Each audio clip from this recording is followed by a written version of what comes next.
Alléluia. Est-ce que Jésus est en train d'agir dans ta vie? Est-ce que Dieu est en train de faire quelque chose dans ta maison? Amen. Est-ce que Dieu n'est pas en train d'agir partout où son peuple le loue ce matin? Alléluia. L'Esprit de Dieu est à la disposition de son peuple qui loue son nom. Amen. Et il va faire son œuvre dans les nations. Je veux vous encourager ce matin. Notre Dieu est vivant. Est-ce qu'on peut l'acclamer encore une fois? Alléluia. Alléluia. Oh, gloire à toi, Jésus. Merci pour ton œuvre. Merci pour ton peuple aussi, Seigneur. Amen. Gloire à Dieu. Je veux vous souhaiter la bienvenue à tous ce matin, vous qui êtes ici en présentiel, ce nouveau mot qu'on a appris pendant la pandémie, présentiel, et ceux qui sont avec nous, bien sûr, dans vos maisons, sur Internet, partout. On s'excuse des petits problèmes techniques que nous avons ce matin avec Facebook Live, même avec Livestream, c'était un petit peu difficile. Je pense que ça se replace maintenant. Alors, gloire à Dieu, il est avec nous. Et nous allons avancer. Ah, c'est un jour spécial aujourd'hui, bien-aimés, parce qu'on lance cette première vidéo d'une longue série qui s'adresse à nos jeunes enfants de 6 ans à 12 ans. Et donc, c'est disponible maintenant sur la chaîne YouTube Le Chemin Odos. Et donc, ça sera disponible chaque dimanche à 11 h. Donc, les parents, vous pouvez aider vos enfants à avoir leur temps à partir de 11 h, pendant que nous, on a la prédication aussi. Donc, on a une option maintenant pour les jeunes enfants. On veut vraiment remercier toute l'équipe. C'est une grande équipe qui a travaillé là-dessus, spécialement la famille Musulinaro.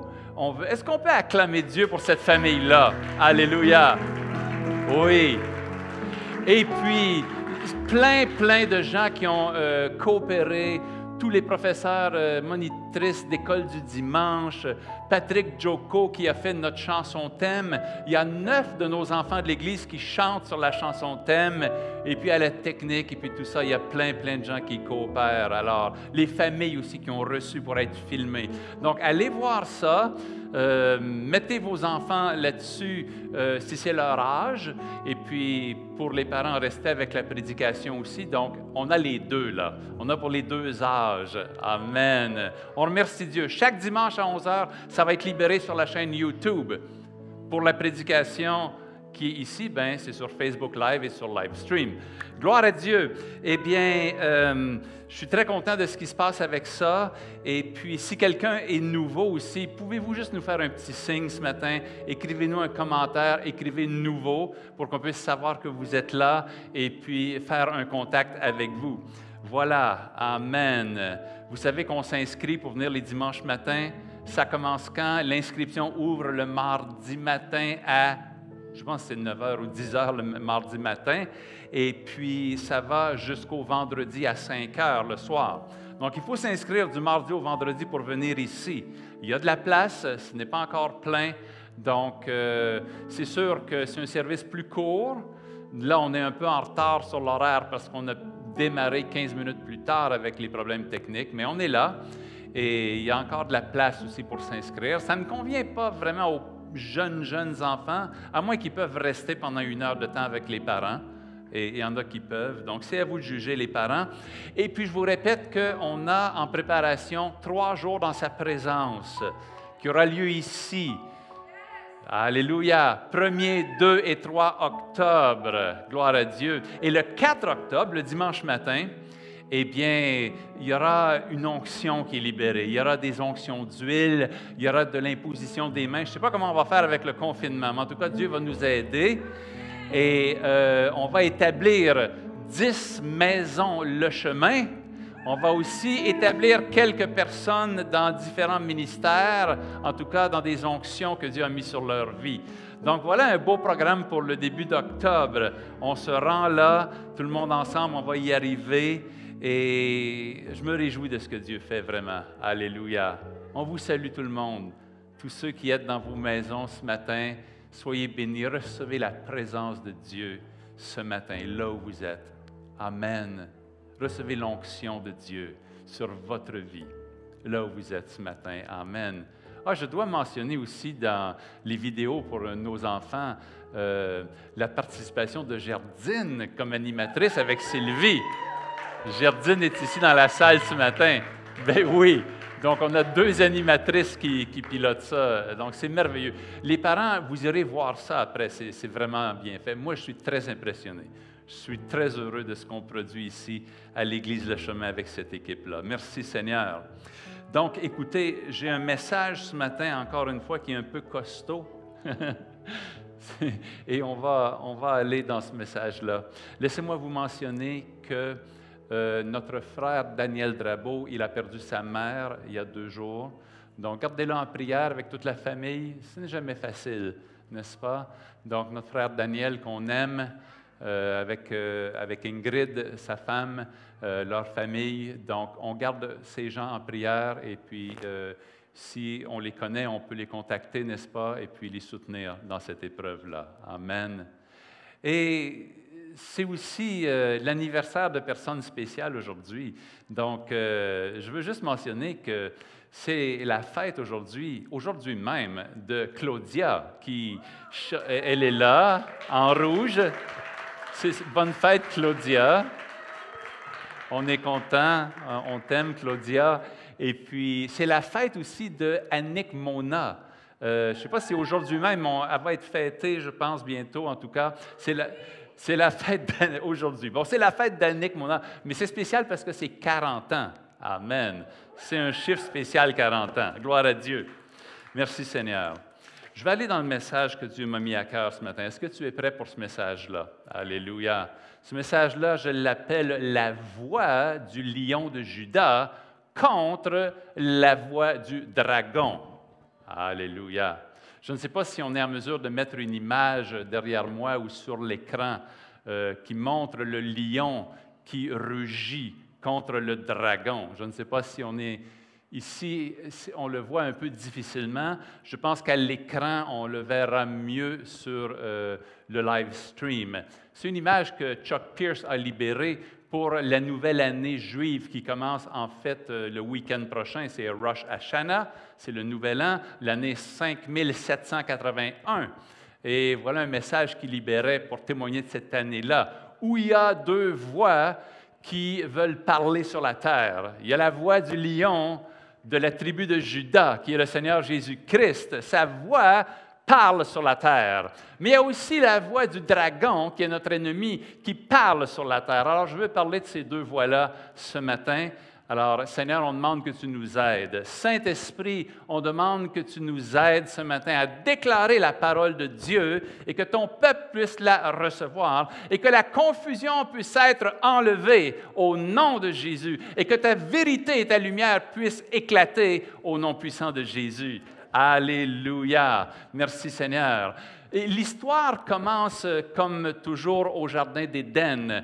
Dans Genèse 3, verset 1, il est dit que le serpent était le plus rusé de tous les animaux des champs que l'Éternel avait fait. Maintenant, quand on parle de ce serpent-là, au départ, je crois bien qu'il n'avait pas l'apparence du serpent qu'on connaît aujourd'hui.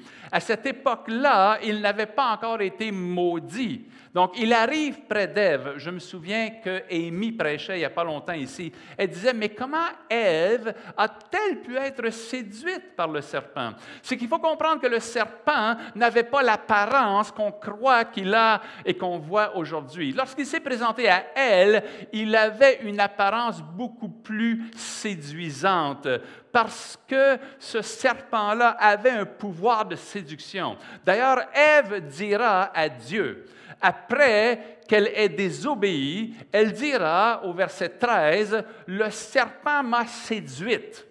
Remarquez ce mot-là, « séduire ». C'est une puissance de séduction.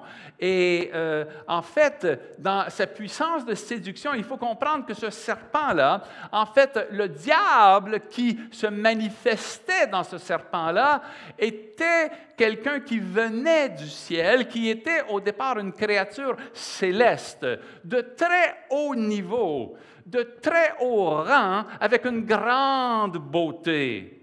Et donc, ce n'est pas un vil serpent comme on les connaît aujourd'hui qui s'est présenté à Ève, mais une créature qui avait beaucoup d'attributs célestes. Et cette séduction-là ne s'est pas faite dans une seule conversation de 30 secondes. La Bible nous rapporte rapidement ce qui s'est passé pour qu'on comprenne. Mais comme dans toute histoire de séduction, il y a sûrement eu un développement et un progrès. Probablement que le diable qui a pris cette apparence-là a commencé une relation avec Ève où il l'a graduellement séduite.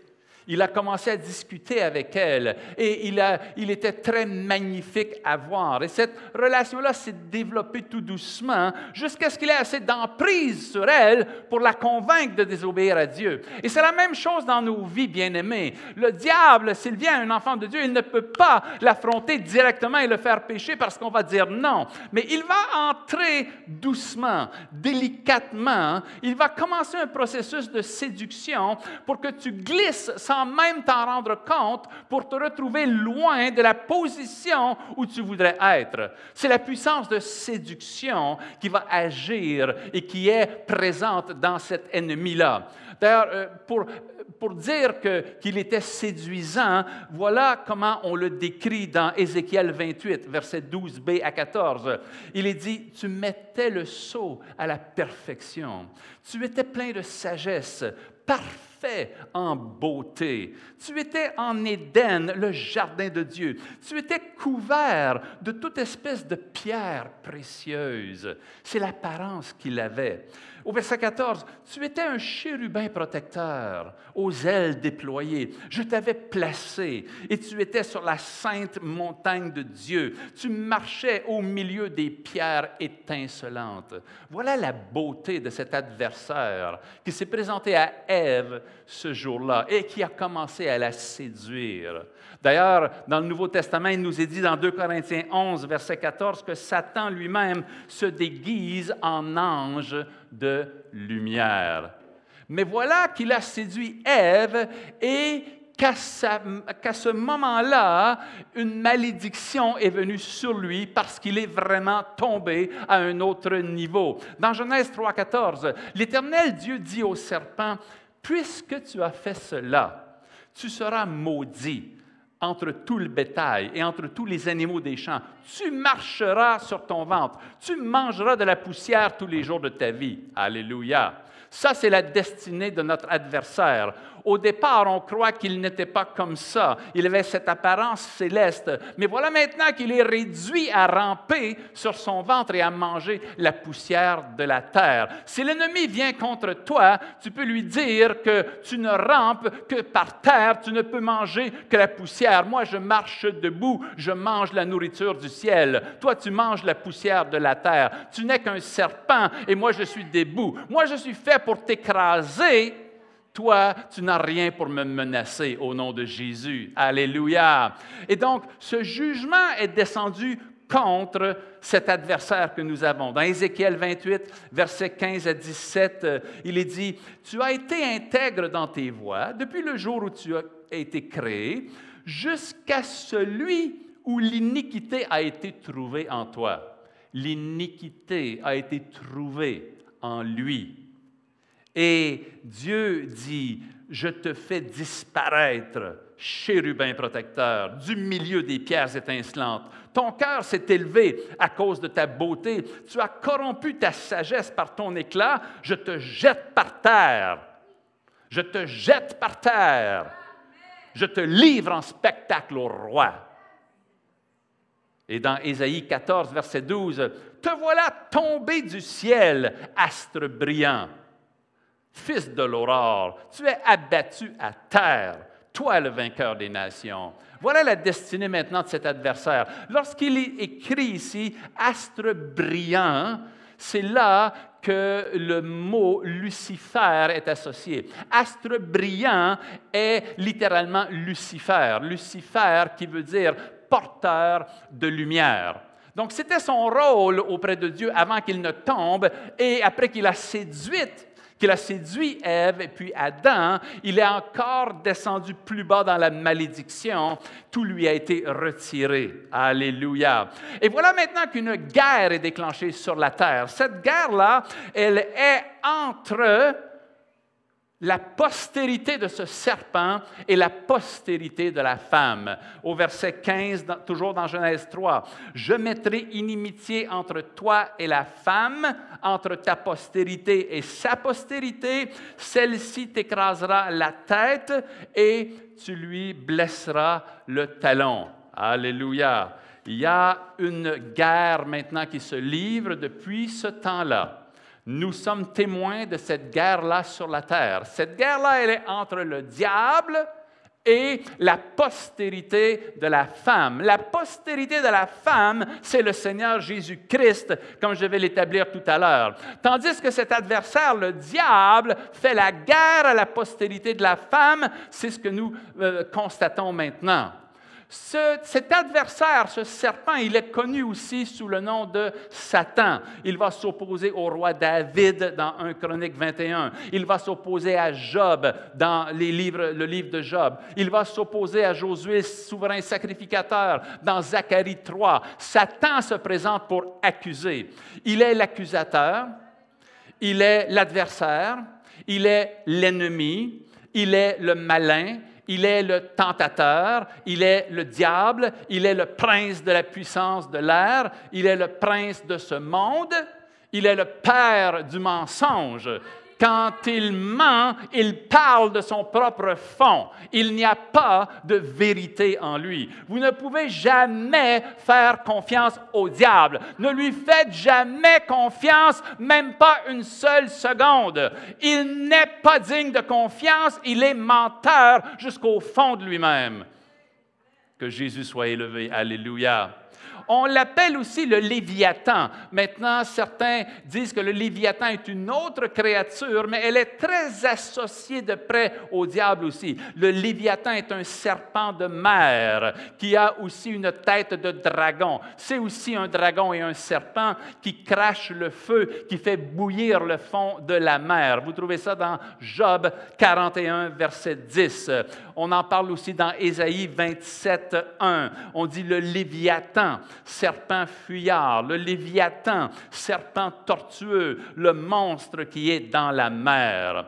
Et donc, on se dirige maintenant vers cet adversaire qui rugit sur la terre, qui lance ses flammes, qui est le dragon. Ce dragon-là, on va le retrouver dans Apocalypse 12 et à d'autres endroits aussi. Mais dans Apocalypse 12, versets 7 à 9, il y eut une guerre dans le ciel. Michel et ses anges combattirent contre le dragon. Et le dragon et ses anges combattirent. Mais ils ne furent pas les plus forts, et leur place ne fut plus trouvée dans le ciel. Et il fut précipité. Le grand dragon, le serpent ancien, appelé le diable et Satan, celui qui séduit toute la terre. Avez-vous entendu ce mot-là encore? Celui qui séduit toute la terre. Voilà l'œuvre que le diable tente toujours de faire. Il séduit la terre, mais il fut précipité sur la terre et ses anges furent précipités avec lui. Je vous dis encore une fois, faites attention à la séduction. Lorsqu'on parle de séduction, certains ont une image qu'on parle de choses sexuelles. Ça s'applique à ce domaine-là, bien sûr, mais à beaucoup d'autres domaines. La séduction peut venir dans tous les domaines spirituels de la vie. Donc, faites attention à la séduction. Faites attention à la confusion. Faites attention à l'atmosphère qui change autour de vous. Faites attention à la colère. Faites attention aux mensonges. Faites attention au désordre. Faites attention aux passions charnelles qui font la guerre à l'âme. Faites attention aux disputes, aux argumentations. Faites attention à la division. Faites attention à la rébellion. Alléluia. Faites attention à toutes ces choses qui viennent dans la puissance de la séduction. Maintenant, ce dragon-là, parce que je veux le suivre encore juste un bout de temps avant d'examiner la postérité de la femme, notre Seigneur. Alléluia. Ce dragon-là va se manifester avec violence sur la terre. Il va se manifester, on le voit dans Apocalypse 13, il va se lever comme un dragon qui a une grande autorité. Et ensuite, comme le Léviathan et ensuite comme le faux prophète, on voit que le dragon va donner une autorité à la bête qui monte de la mer. Et qu'ensuite une autre bête monte de la terre. Et que ces bêtes-là et le dragon travaillent ensemble. La bête qui monte de la terre, on l'appelle le faux prophète. Amen. Donc voilà le dragon, la bête qui monte de la mer et la bête qui monte de la terre, qui font maintenant une œuvre pour séduire toute la terre. Mais Dieu va intervenir dans Apocalypse 16 et il va ordonner que 7 coupes de colère soient déversées sur la terre. Ces coupes de colère-là vont être des jugements que Dieu va libérer pour détruire son ennemi et pour détruire son royaume. Ce sont des jugements de Dieu qui doivent venir sur la terre. On les appelle les 7 coupes de la colère de Dieu dans Apocalypse 16. Alléluia. Et lors du déclenchement de ces jugements-là, au 6e de ces jugements, à la 6e coupe de la colère, nous voyons que le dragon va faire quelque chose. Parce qu'au verset 13, le prophète qui regarde ces choses voit sortir de la gueule du dragon et de la gueule de la bête qui monte de la mer et de la bouche du faux prophète, il voit sortir 3 esprits impurs, semblables à des grenouilles. Au verset 14, car ce sont des esprits de démons qui font des prodiges, qui vont vers les rois de toute la terre, afin de les rassembler pour le combat du grand jour du Dieu Tout-Puissant. Et voilà maintenant quelque chose qu'on doit vraiment regarder. Ces esprits de démons qui sortent de la gueule du dragon, de la gueule de la bête qui sort de la mer, de la bouche du faux prophète qui est la bête qui monte de la terre. Ces démons-là qui sortent vont où? Ils vont vers les rois pour les rassembler.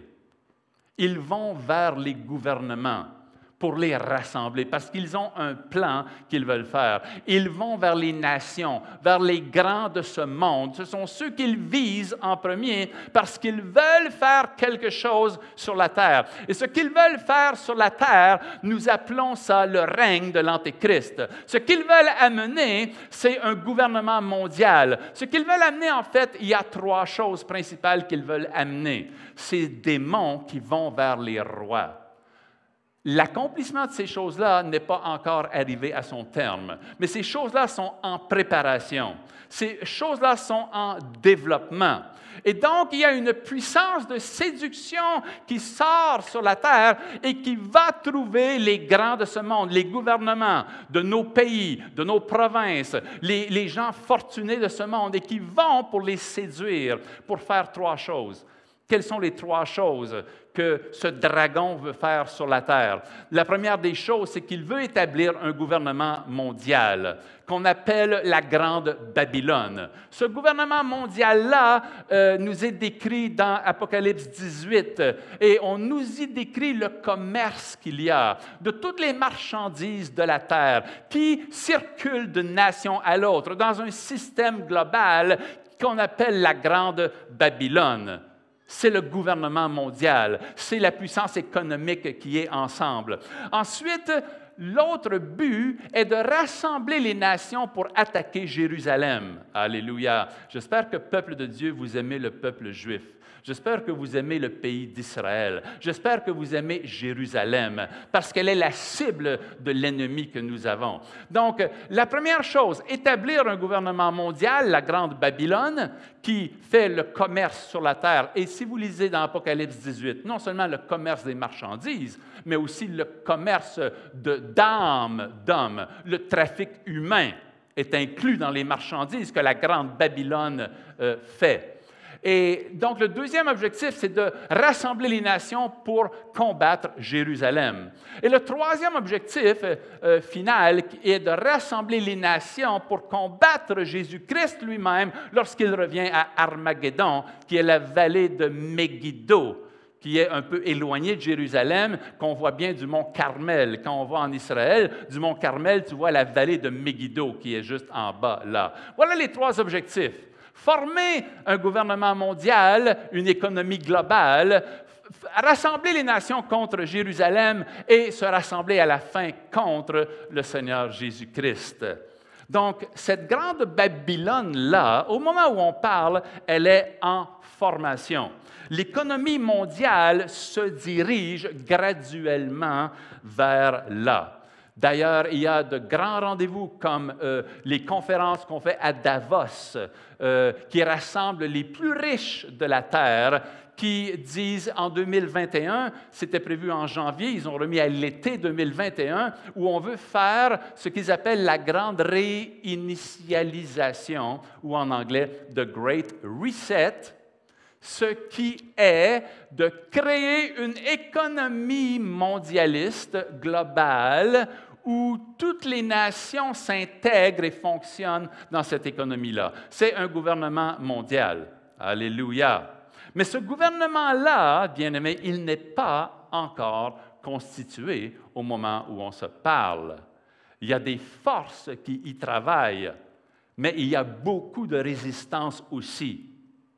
Alléluia. Tu peux dire merci Seigneur pour la résistance à ça. Il y a l'Église qui résiste et qui prie et qui loue Dieu. Il y a aussi l'entêtement des hommes, parce que tous les hommes ne veulent pas cela, même les grands de ce monde. Par exemple, la Chine veut régner. La Chine ne veut pas être dans un contrat global. La Chine dit, c'est nous qui allons régner, on n'a pas besoin des autres, n'est-ce pas? La Russie veut contrôler. L'islam veut prendre de l'expansion. L'islam est pour l'islam. Tu comprends? La Chine est pour la Chine. La Russie est pour la Russie. Donc, il y a beaucoup de divisions entre les nations, beaucoup de résistance entre les hommes. Il y a beaucoup de conflits. Il y a beaucoup de divisions dans le camp des ténèbres. Gloire à Dieu. Les hommes n'obéissent pas facilement à un maître comme Satan. D'ailleurs, ils n'obéissent pas facilement à Dieu non plus. Parce que l'homme a une volonté propre. Voyez même dans l'Église, ceux qui donnent leur vie à Jésus, comment c'est difficile d'en faire un disciple obéissant au Seigneur. Et pourtant, on a le Saint-Esprit. Imagine maintenant dans l'armée de Satan tous les problèmes qu'il a à faire obéir les gens, parce que les gens ont leur propre entêtement. Ils veulent ce qu'ils veulent. Ne croyez pas que l'armée de Satan est bien ordonnée, qu'il n'y a aucun problème. Il a des problèmes incroyables. Il a des divisions, des luttes, des guerres à l'intérieur de son camp. Ce n'est pas un camp unifié. Même les démons se chicanent entre eux. Alléluia! L'Église de Jésus a le Saint-Esprit et nous savons que nous avançons avec lui. Amen. Donc, les hommes n'obéissent pas facilement. Donc, faites attention, quand je parle de ces choses-là, de ne pas magnifier la puissance du diable. Il n'est pas tout-puissant. Et il ne dirige pas toute la terre en ce moment. Il ne dirige pas tous les aspects de la pandémie, comme certains le pensent, bien qu'il veut s'en servir. Il veut utiliser la pandémie pour amener ses fins. Donc, ces globalistes-là veulent saisir l'occasion de la pandémie pour recréer une économie mondiale où nous serions tous pris dans des contrats qui nous enlèvent nos libertés. C'est le but de se saisir. Mais il ne dirige pas tout, parce qu'il y a des forces qui s'opposent. Alléluia! Ce ne sont pas tous les gouvernements qui sont corrompus. Il y en a beaucoup qui le sont. Ce ne sont pas tous les gouvernements. Ce ne sont pas tous les hommes d'État qui sont corrompus. Il y a aussi des chrétiens dans les gouvernements. Il y a aussi des humanistes. Il y a aussi des dictateurs qui ne veulent pas obéir à un autre. Tout ça n'embrasse pas volontairement les visées d'un agenda globaliste et mondialiste. Il y a beaucoup de résistance. Et l'Église est une force extraordinaire sur la terre par son intercession, par sa louange et par sa prière. Alléluia. Et il y a l'autorité de Jésus-Christ qui est libérée dans son Église et qui a une autorité sur la terre. Alléluia. Bien-aimés, on a dit dès le départ que Dieu a dit « Je mettrai inimitié entre toi, le diable, et entre la postérité de la femme. » Gloire à Dieu, la bonne nouvelle arrive, bien-aimés. Quelle est cette postérité de la femme-là? Galates 4.4 nous dit « Lorsque les temps sont accomplis, Dieu a envoyé son Fils né d'une femme. » Alléluia. Ésaïe 7.14, « Voici la Vierge deviendra enceinte. Amen. Elle enfantera un fils. On lui donnera le nom d'Emmanuel. » Luc 1, verset 34-35, Marie dit, « Comment cela se fera-t-il, puisque je ne connais point d'homme? Non, la puissance du Très-Haut viendra et te couvrira de son ombre, et tu deviendras enceinte, et le Saint-Enfant qui naîtra de toi sera appelé Fils de Dieu. » Alléluia. Vous voyez pourquoi les doctrines de l'Église sont si importantes. Quelqu'un va dire, quelle différence ça fait qu'elle ait été vierge ou pas? La différence, ça fait qu'il n'est pas venu d'un homme. Il est venu de Dieu.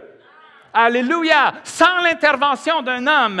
Alléluia. Il est descendu pur du ciel au travers d'une vierge et il est venu le Fils de l'homme qui pouvait nous sauver. Amen. Hébreux 2.14. Ainsi donc, puisque les enfants participent au sang et à la chair, il y a également participé lui-même, afin que par la mort, il rende impuissant celui qui avait la puissance de la mort, c'est-à-dire le diable. 1 Jean 3.8. Alléluia. Le Fils de Dieu a paru afin de détruire les œuvres du diable. Amen. 1 Corinthiens 15.47. Le premier homme tiré de la terre est terrestre. Le second homme est du ciel. Quel est cet homme-là qui est venu du ciel, qui est devenu le Fils de l'homme, mais qui est venu du ciel? Il y a plusieurs noms pour lui, bien-aimé. Alléluia. On l'appelle la postérité d'Ève.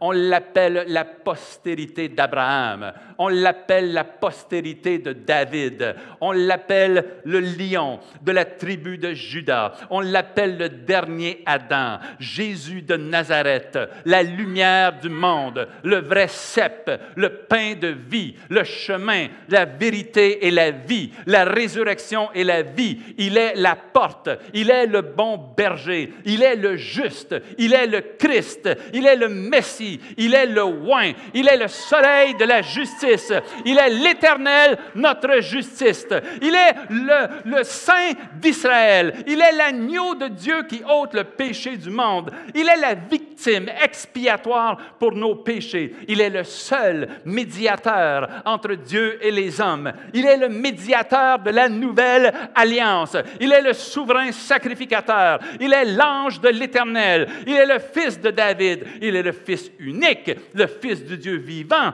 le Fils du Dieu très haut, le Fils de l'homme, Emmanuel, l'Alpha et l'Oméga. Il est le Tout-Puissant, il est le Seigneur Dieu, alléluia. Il est le Seigneur des Seigneurs, il est le Sauveur du monde, il est le Seigneur de gloire, il est le Roi d'Israël, il est le Roi des rois, il est le Libérateur, il est le témoin fidèle et véritable, il est l'étoile brillante du matin, il est le prince de paix, il est le rocher, il est notre apôtre, il est l'époux de l'Église, il est le chef de l'Église, il est le pasteur et le gardien de nos âmes, il est l'avocat auprès du Père, il est celui qui était, qui est et qui vient, il est le ressuscité. Alléluia! Est-ce qu'on peut acclamer Jésus?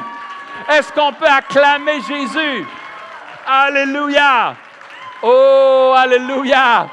Oh, Jésus! Oh, notre Dieu! Alléluia! Oh, Jésus! Apocalypse 5. Et l'un des vieillards me dit, ne pleure point.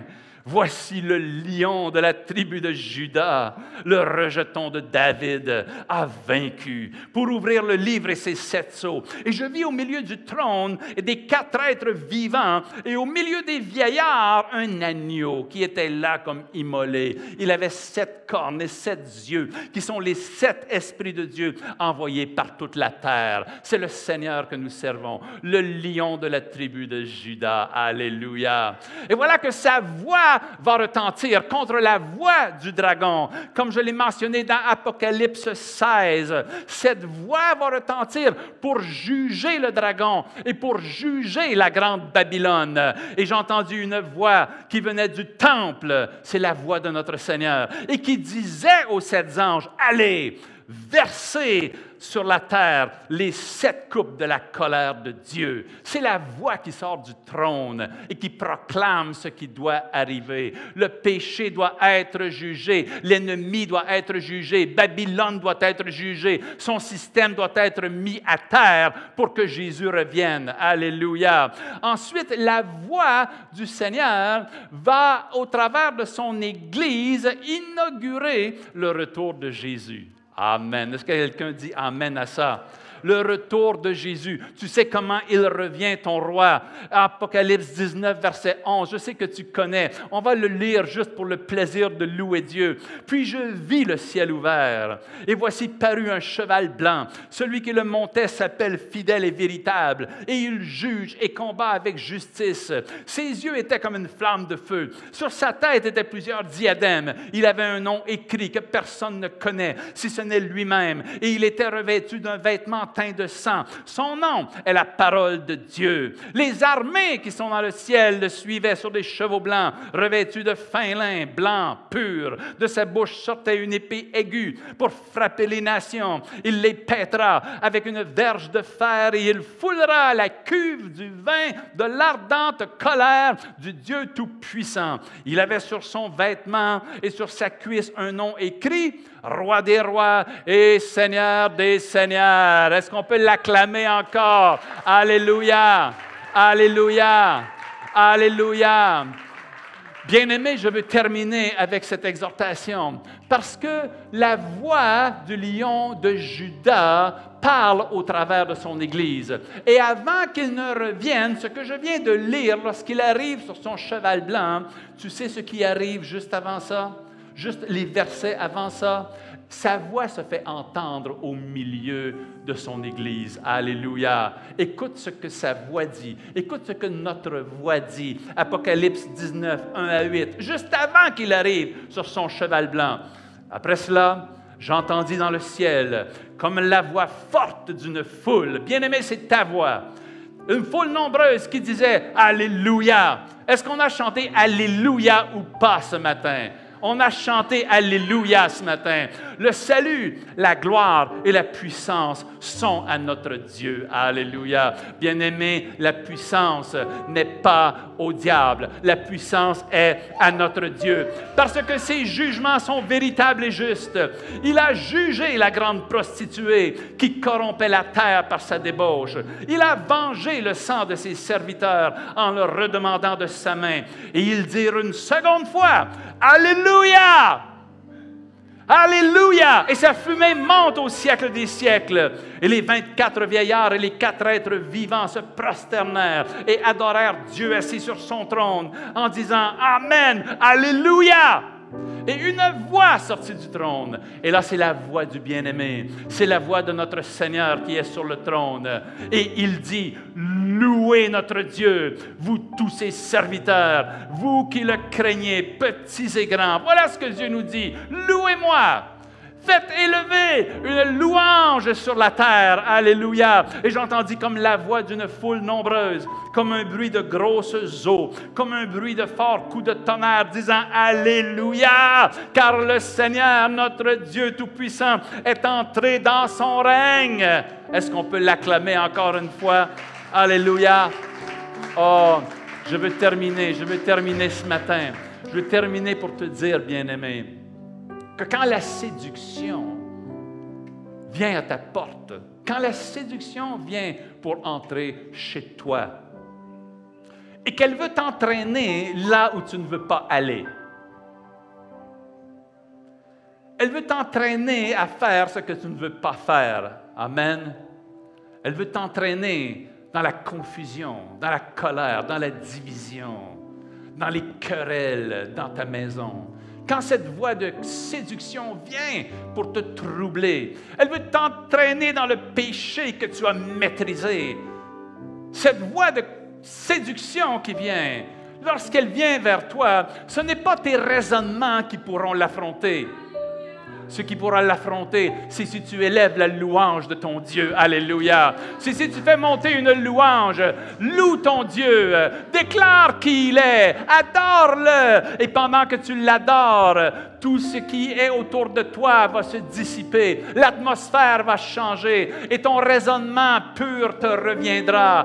Ton intelligence sera éclairée parce que l'atmosphère aura été dégagée par ta louange. Alléluia. Et loue Dieu pour sortir de la séduction. Loue Dieu pour te tirer d'affaire. Loue Dieu et ton intelligence va comprendre les choses qu'il veut te dire. Amen. Et c'est la même chose chez les nations. Cette séduction-là du dragon vient contre nos chefs de gouvernement. Certains marchent déjà main dans la main avec ce système de Babylone. D'autres ne savent pas. Ils sont des humanistes. Ils ne sont pas croyants, mais ils ne veulent pas servir le diable. Ils ne croient ni à l'un ni à l'autre. Ils croient qu'ils servent l'être humain. Ils sont des humanistes aveugles. On doit prier pour eux. Alléluia. Il y a aussi les chrétiens qui sont dans les gouvernements. On doit prier pour eux aussi. Il y a beaucoup de conflits sur la terre. Il y a beaucoup d'opposition dans les nations. Il y a une grande guerre qui se passe au-dessus de nos têtes et qui joue avec les nations et avec les hommes.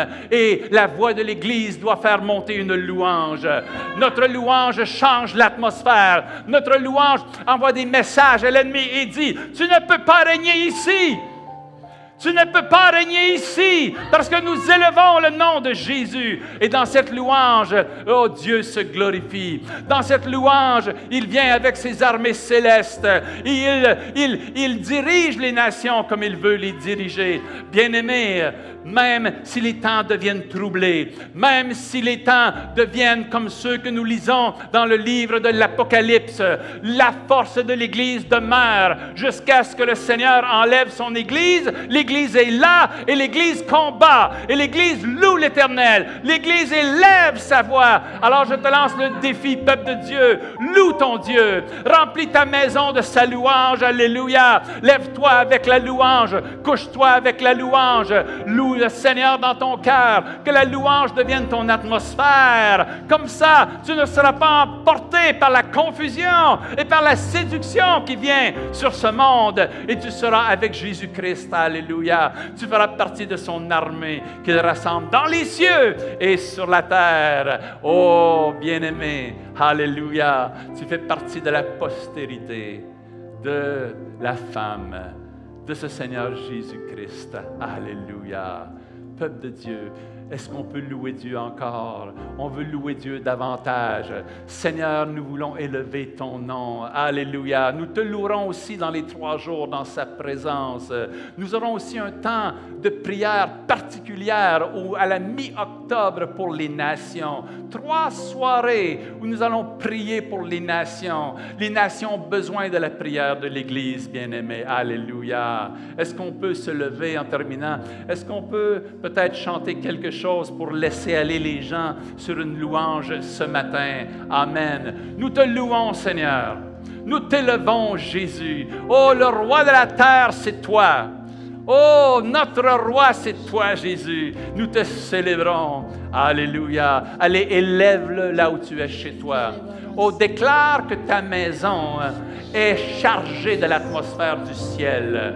Déclare que ta maison est une zone de la louange et de la présence de Dieu. Déclare que l'ennemi ne peut entrer chez toi et que là où tu vas, il y a autour de toi une atmosphère qui va avec toi. C'est l'atmosphère de la présence de ton Dieu. Tu ne seras pas atteint par la confusion. Alléluia. Tu ne seras pas atteint par la séduction, mais tu auras une intelligence claire. Tu auras un cœur pur. Le sang de Jésus efface toute iniquité et te garde dans la sainteté. Alléluia. nous élevons, Seigneur, ton nom. Que ton nom soit élevé sur toute la terre. Oh, qu'ils périssent tes ennemis. Qu'il soit jeté au plus bas ce dragon, qu'il soit jeté au plus bas cette bête et ce faux prophète, et que ton nom soit élevé. Viens avec tes armées célestes, Seigneur, et glorifie ton nom, le nom de Jésus. Alléluia.